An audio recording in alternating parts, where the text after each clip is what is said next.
do a dry run. So Ken, as the director of rugby men and the men's coach, you've got a lot going on, but 10-7, the 10-7 win on Saturday over Rugby Canada Pride team was epic. Years ago you played for the Pride. Saturday you coached CW Premiers to victory over them. What message and training went into the preparation for the Saturday game? It was interesting because I was able to offer some first-hand experience, having been a member of the Pride and losing in my first year to Cowichan. And one of the reasons why Cowichan were the only team to beat us in that first year was that they made the game uncomfortable for us. And we were young and thought we were, pretty good, and we were beating other teams. And we'd drive up to Herd Road, and we were in a completely different environment. So my message all week was to try and make the game uncomfortable for these guys. They train well, they're fit, they're physical, they're excellent players. But we just wanted to really make sure that whenever they touched the ball, they had a bunch of guys around them.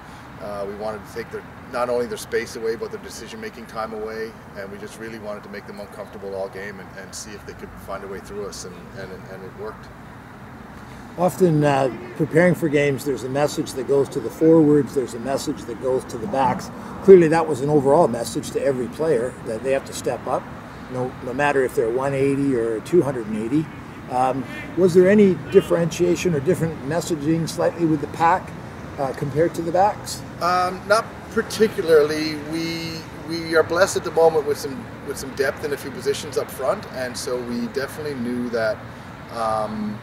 Our front row definitely knew that they could empty the tank, and we had some really, really quality guys that come on and help finish the game. So we're blessed in that regard in terms of knowing that we could finish the game up front with the same kind of pace as we started. As a back line, the message was around really just playing as a unit, not making some of the mistakes that we'd made the week before and in the first half in terms of some one-off stuff. And the boys really bought into that really well. And I think overall the messaging was not just from a up-front perspective, but we had a very good bench, and guys knew that they were able to just go and go and go. And we were going to be able to make subs and still keep up the energy and hopefully finish out the game, and that's what we did.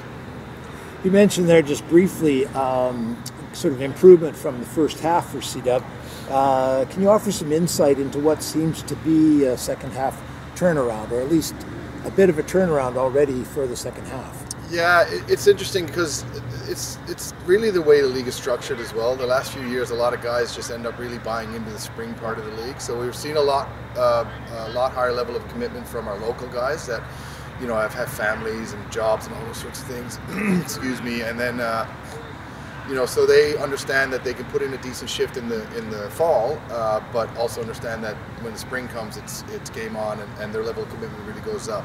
And we complemented that with some really good recruiting during the fall from across Canada. We got a couple of guys, 3 guys from Quebec, we got a couple of guys from New Brunswick, 2 other guys from Ontario that really, they just add to our depth, and they're great team guys.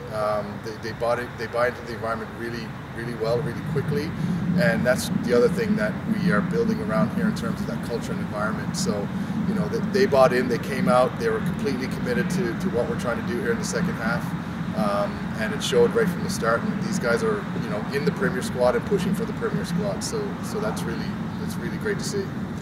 You may have already answered this last question a little bit there, but I'm just thinking about the CW faithful and what can they expect to see in the near future? Well, we set the bar on Saturday, and so now the message is backing it up. And what I think the CW faithful are going to expect to see is more of the same. We've got a great group of veterans. We've got a great support group behind those guys to help push and maintain that level of commitment and level of play. Certainly physically, because I think Saturday really showed what we can do on a stage like that in terms of being able to beat any team in the league. And if you look at the first half, the results wouldn't have shown that. Not that they wouldn't have, they didn't show that. And so pulling off a win like that, I'll be honest, I can say it now, of course, and it sounds a bit odd, but I knew they could do that. The coaching staff knew they could do that. But for them to be able to go out and put that performance in like that, really, I think, will have built a lot of belief internally for these guys, and I think you're just going to be able to see a lot more of that moving forward. Thanks, Ken. Thank you for your time. Thank you.